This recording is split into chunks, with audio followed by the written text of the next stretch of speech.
V Sloveniji imamo zelo veliko brezposelnost in zelo malo novih delovnih mest. Celo več, tudi delodajalci, ki še delujejo, napovedujejo, da bodo zmanjšali število zaposlenih.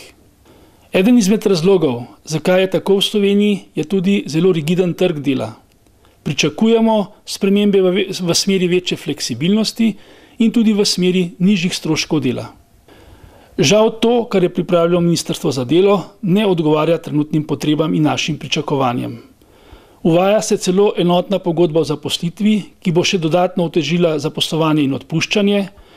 Številni stroški, malica, prevoz na delo, bolniško breme delodajalca pa ostajajo še vedno v breme delodajalca.